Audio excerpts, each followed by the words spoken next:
The fastest way to level up your striking game is with good footwork. As Bruce Lee said, good footwork can and will defeat any offense. So in today's video, I'm going to show you 2 essential footwork methods you can use that will help you land more strikes and get hit less. You can use it for offense, for defense, as well as for counter striking. I'll show you a bunch of drills you can use with a training partner. I'll show you some real life examples, and I'll show you some ways you can use it when you're doing pad work as well. All right, let's get into it. The first one we're doing is an inside pivot. That one's really simple. You're gonna get down the ball of your lead foot.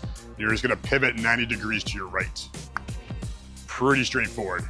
Ball of the foot, everything turns together. The heel, the hips, and the shoulders all work together. The biggest mistake I see with beginners is they turn their upper body and they let their foot drag behind. We don't want that. So they do this, and then the foot comes after. We need everything to turn together. Heel, hips, and shoulders, everything working together. You don't want to do it this way because it's going to put a lot of wear and tear on your knee. It's also very unsafe if someone were to kick you in this position. So everything turns together. The second technique is a swing step. Very similar to the inside pivot, but on the other way. So I'm gonna step my right foot here on the ball of the foot, and then everything turns here. Now the difference with this is my left foot comes back behind me. So I'm gonna be southpaw for a split second. You're often gonna precede these by a small step to get off of the angle of your opponent attacking you straight ahead. So you'll often be stepping to the side to turn, or stepping to the side to turn. There's also variations when we go forward or back, but we'll get into more of those as we go through the different techniques. Okay, so the first one, we're just gonna get the basic of the movements down here. So this isn't necessarily what you're gonna be doing all the time in competition, but there will be times where you use this or something very similar to it. I'm gonna get Pete to approach me with his right hand out. My left hand will go to his arm as I pivot out to the side here, and I'm gonna throw my right kick after. Okay, so we're trying to maintain a nice long range. Let's do that again, please. Boom, and out. Very important that I step first. Can you just hold out your arm, please? I'm trying to get off this line here. I don't want to be right here, because if I just turn, he's gonna throw that low kick and I'm gonna be getting knocked down. So it's very important that I step off to the side. So one more time, please. Boom, and then throw that kick right away. Okay, again, please.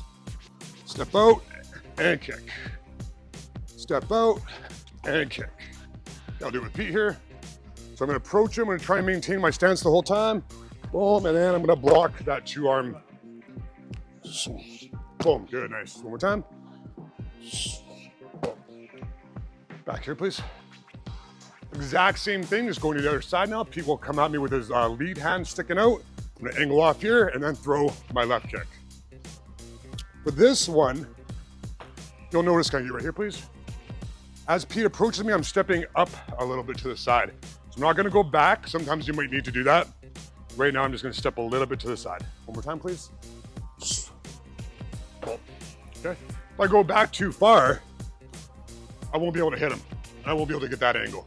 So I want to make sure I'm getting to the 90 degrees. So I'm right on the side. I can be able to see Pete's back of his legs. That's how I know I'm in the right spot. Now we do the short range version of it. Pete's gonna approach, instead of with his arm, he's gonna come at me with the left knee, and I'm gonna step off to the side. Boom. Left hook, right kick. I step out, hook, and kick. One more time, please. I'll do it with Pete. When I throw my left knee, make sure if you're doing this drill, you keep your right hand up. He wants to be able to throw some power. So even if he doesn't land the hook clean, he still wants to drive me to the ground so I can't turn to face him after. So make sure that right hand stays up. Boom, good. And that right hand should be up anyhow, but again, it's just good habits that we want to get into. Boom, good. Same thing on the other side. If Pete approaches me with his right foot, with his right knee, I'll be stepping off to my right. And again, I'm gonna step on an angle here and then throw my kick.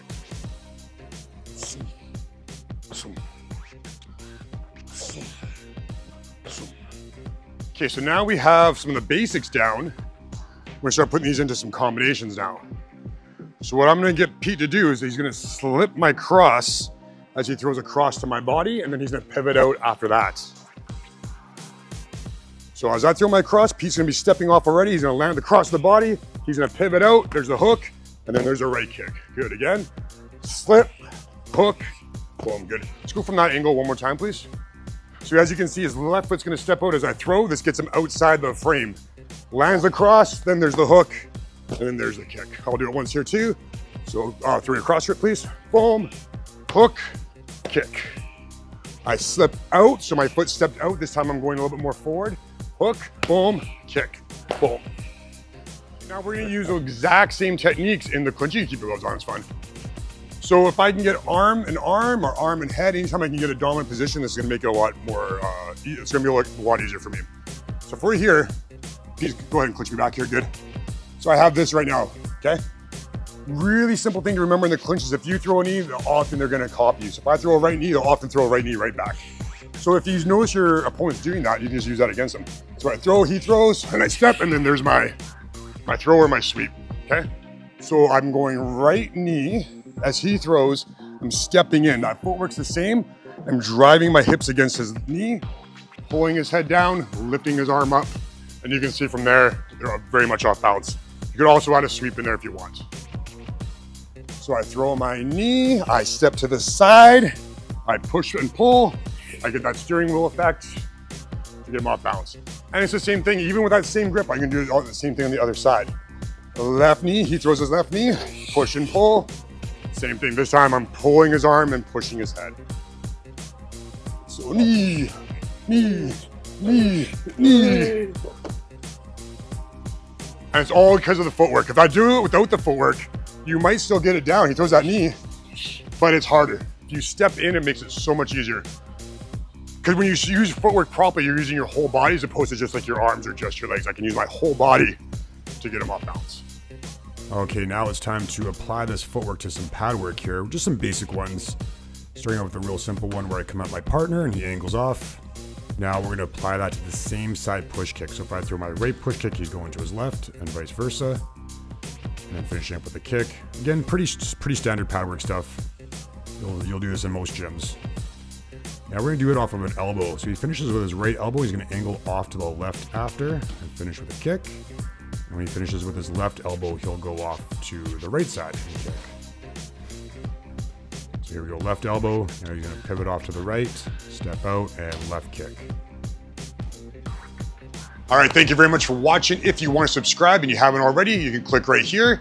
If you click over here, you can watch a video that has 14 different footwork techniques that you can use for kickboxing or Muay Thai or MMA. Thank you again for watching. Train hard, train smart, train safe, and I'll see you guys in the next video.